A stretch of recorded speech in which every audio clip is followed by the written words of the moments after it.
Hello friends, hope you are good. This is your lecture number 11 of unit number 2, that is press and press work. Previous lecture में यानी कि lecture number 10 में हमने देखा था कि प्रेस क्या होता है और प्रेस के टाइप्स कौन से होते हैं।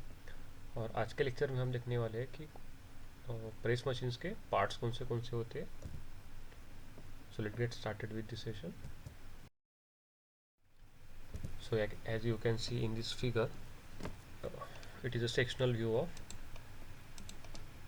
a power press. Okay, generally it may contain more or less parts as you seen in this figure. Okay, कुछ फिगर्स अलग हो सकती है, कुछ प्रेसेस के पार्ट्स कुछ अलग हो सकते हैं, लेकिन जनरली यही सब पार्ट्स होते हैं। ठीक है, तो आपका ये जो सेक्शन है ये है फ्रंट व्यू और ये है साइड व्यू। ठीक है, तो चलिए देखते हैं कि इसमें डिफरेंट कौन से मेन पार्ट्स होते हैं। यहाँ पर मैंने मेंशन किया है, देखिए सबसे पहला है बेस, फिर आता है फ्रेम, उसके बाद आता है ram, pitman, driving mechanism, controlling mechanism, flywheels, brakes and bolster plates. Okay, so let's see it one by one.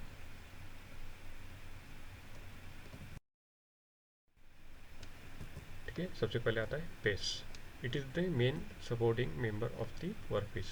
Okay, it is a main supporting member, माने कि आपका जो मशीन है उसका सबसे मेन सपोर्टिंग मेंबर जो होता है वो होता है उसका बेस। ठीक है, it holds dies and different controlling mechanism of the press. ये आपका होल्ड करके रखता है जो कि आपका मेन डाई होता है। ठीक है, डाइज का है हम अगले आने वाले लेक्चर्स में काफ़ी डिटेल में देखेंगे। ठीक है, फिलहाल के लिए आप ये समझ लीजिए कि डाई जो होता है एक बेस होता है जिस पर आप शीट मेटल वर्क करते हो। ठीक है, आप sheet metal work directly base पे नहीं करते हो किसी मशीन से। ठीक है, इसके लिए आप एक्स्ट्रा पार्ट अटैच करते हो ताकि आप उसे इजीली रिमूव कर सकते हो और इजीली अटैच कर सकते हो as per your requirements, as per your applications. So जो भी बेस है आपका वो डाई को होल्ड करके रखता है और डिफरेंट कंट्रोलिंग होते हैं जो उसके ऊपर माउंट होते हैं। Size of the table limits the size of the work piece that can be processed on the press. तो इसका जो भी साइज होता है आपके टेबल का वो डिपेंड करते हैं आपके वर्क पीस पे। ठीक है, कुछ मशीन्स होंगी आपकी छोटे एप्लीकेशंस के लिए, कुछ होती है मीडियम एप्लीकेशन के लिए, कुछ होती है लार्ज स्केल एप्लीकेशन के लिए। तो ये डिपेंड करता है कि आप किस मशीन के लिए कौन से पर्टिकुलर एप्लीकेशन के लिए मशीन्स यूज़ कर रहे हो, तो उस पर डिपेंड करता है इसकी साइज़ कौन सी होंगी। ठीक है, in case of some special presses the base carries the mechanism of tilting the frame in any desirable incline position too. हमने प्रीवियस लेक्चर में देखा था कि टाइप्स ऑफ प्रेसेस कौन से, उसमें एक इंपॉर्टेंट प्रेस का टाइप देखा था टिल्टेड प्राइस। ओके, इंक्लाइन जो कि ऑटोमेटेडली इंक्लाइन हो सकता था एट एन एनी एंगल। तो कुछ ऐसे फ्रेम्स होती है, सॉरी कुछ ऐसे बेस होती है जिसपे मैकेनिज्म फिट होता है टिल्टिंग के लिए। ओके, यहाँ पे ये फिगर में देख सकते हो आप साइड व्यू में, इस मशीन को आप टिल्ट कर सकते हो थ्रू दिस एडजस्टमेंट मैकेनिज्म। ठीक, उसके बाद नेक्स्ट इंपॉर्टेंट पार्ट है आपका frame. The frame constitute main part. Okay, it constitute main body of the press located at one edge of its bed. तो आपका जो फ्रेम है वो मेन बॉडी आपका बनाता है इस प्रेस मशीन का, जिसका जो बेस है वो अटैच होता है बेस के साथ, मशीन के बेस के साथ। ठीक है, फ्रेम का जो बेस है वो मशीन के बेस के साथ अटैच होता है और जो भी टॉप होता है वहाँ पर आपका फ्लाईव्हील मैकेनिज्म होता है। It houses the support of arm, driving mechanism and controlling mechanism. तो यहाँ पे जो भी आपका फ्रेम है वो आपको अलाउ करता है कि उसके अंदर आपको ड्राइविंग मैकेनिज्म, कंट्रोलिंग मैकेनिज्म और कुछ रैम के सपोर्ट्स के लिए स्पेस प्रोवाइड करता है। उसके बाद इंपॉर्टेंट पार्ट एक है bolster plate. It is a thick plate attach to the bed और the base of the press. चलिए इस बात को आप देखिए, मान लीजिए कि आपका ये जो बेस है, ये जो बेस है इसको आप कुछ ड्रिल नहीं कर सकते, इस पर कोई वर्क नहीं कर सकते क्योंकि ये आपका मशीन का इम्पोर्टेंट पार्ट है।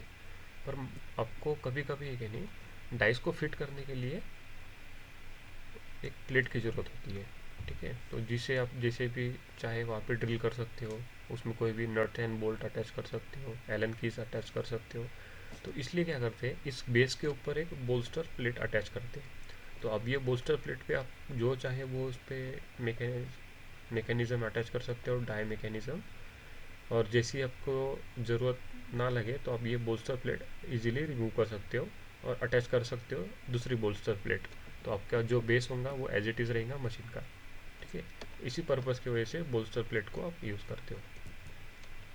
It is use to clamp the die assembly, okay, rigidly to support the work piece. तो आपका जो भी काम होगा वो इस डाई असेंबली का वो होगा इस बोल्स्टर प्लेट पर। उसके बाद आता है रैम। ठीक है। It is a main operating part of the presses which works directly during the processing of the work piece. Ram reciprocates to and fro within its guideways. तो आपका जो ये पार्ट दिख रहा है आपको रैम, ये आपका to and fro up and down movement करता है, जो भी इसको गाइडवेज प्रोवाइड किया होगा वहाँ पर। तो ये हाउस किया हुआ होता है बीच में फ्रेम के। ठीक है। तो ये आप यहाँ पे देख सकते हो, ये जो पंच अटैच किया है, ये पंच ये अटैच होता है रैम को।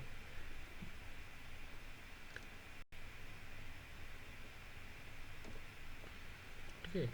उसके बाद इसके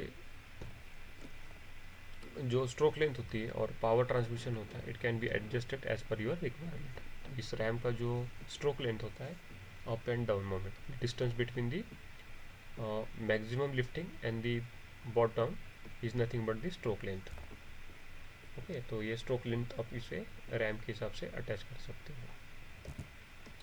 The ram at its bottom and carries punch to the press of workpiece. Okay, ram it is bottom carries the punch to process the workpiece. तो आपका जो भी डायरेक्ट वर्कपीस होगा उस पे आपका जो भी पंचिंग होगा तो वो विद द हेल्प ऑफ इस पंच होगा, और इस पंच को अटैच किया जाता है इस रैम के साथ, और रैम आपका टू एंड फ्रो मोशन करता है।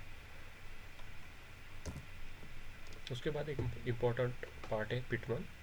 It is the part which connects the RAM and the crankshaft और द कैम इसेंट्रिक। तो मतलब ये जो पार्ट है आपका पिटमैन, ये रैम को कनेक्ट करता है आपके क्रैंकशाफ्ट के साथ, या फिर जो भी आपका ड्राइविंग मैकेनिज्म होगा उसके साथ। इट में बी अ इसेंट्रिक। ठीक है। तो ये जो यहाँ पे जो स्पेलिंग है ये गलत है, फिर आप इस पर चेक कर लेना। इसे कहते हैं पिटमन। ओके। उसके बाद देखते हैं कि ड्राइविंग मैकेनिज्म और कंट्रोलिंग मैकेनिज्म क्या क्या होते हैं। So the different types of driving mechanism are used in different types of presses, like cylinder and piston arrangement in hydraulic presses, crankshaft and eccentric mechanism in mechanical presses, etc. So these mechanisms are used to drive ram by the transferring power from motor to ram. तो जो भी आपका transformation होगा power का motor से लेकर RAM तक, वो दो बेसिकली ड्राइविंग मैकेनिज्म के साथ होता है। जो हाइड्रोलिक प्रेसेस होती है उसके लिए आप यूज़ करते हो सिलेंडर एंड पिस्टन अरेंजमेंट, और जो मैकेनिकल प्रेसेस होती है उसमें यूज़ किया जाता है क्रैंकशाफ्ट एंड इसेंट्रिक। ठीक है। तो आप यहाँ पे इस फिगर को आइडेंटिफाई कर सकते हो।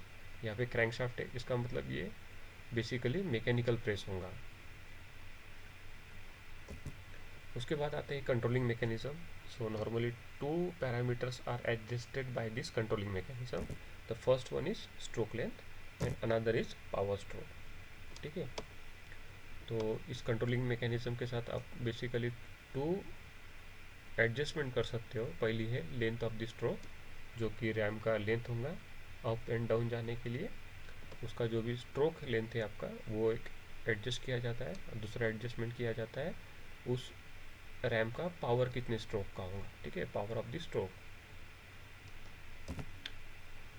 By transferring of power can be disengaged with the help of the clutch provided with driving mechanism as per need। ठीक है। यहाँ पे एक क्लच भी अटैच किया जाता है, जो कि आपको बेसिक फंक्शन पता है क्लच का। It is use for engagement and disengagement of the power. So जो भी पावर आपका डिसएंगेजमेंट होगा with the help of clutch होगा।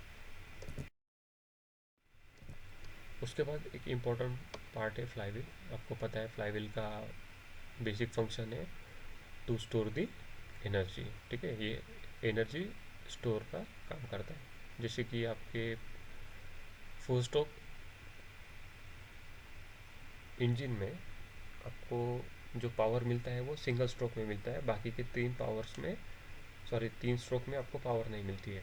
तो इसीलिए वहाँ पे भी इंजन में आप क्या करते हो, फ्लाई व्हील अटैच करते हो, ताकि जो पावर, एक्स्ट्रा पावर आपको मिल रही है पावर स्ट्रोक में, वो स्टोर किए जाए और यूटिलाइज किए जाए बाकी के 3 स्ट्रोक के लिए। Okay, so in the similar manner fly wheel also useful for the power presses. In most of the power presses, driven gear or the driven pulley is made of the shape of flywheel.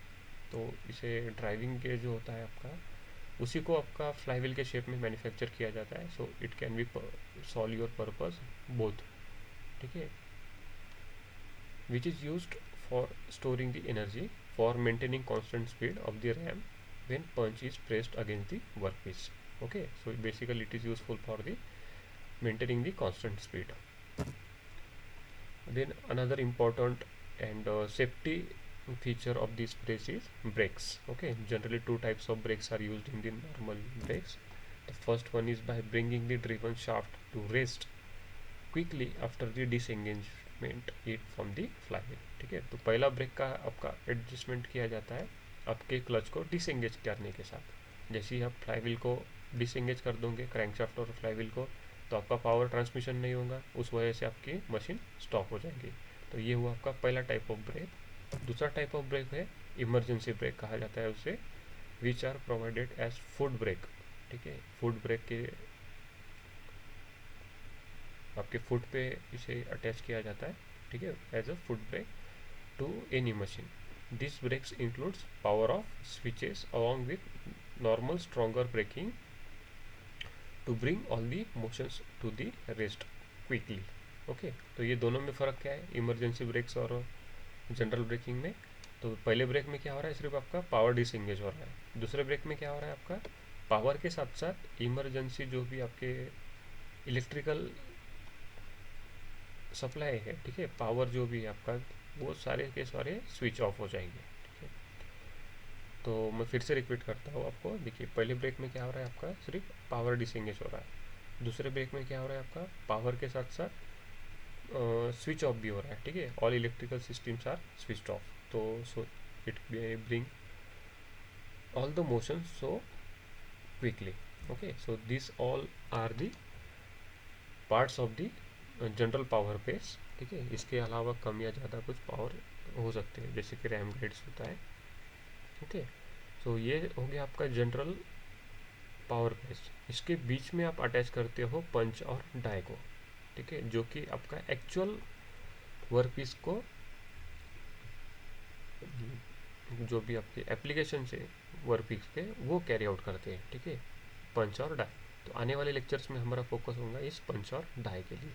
Okay, so till then we'll stop here. If you have any doubts, so you can share with me.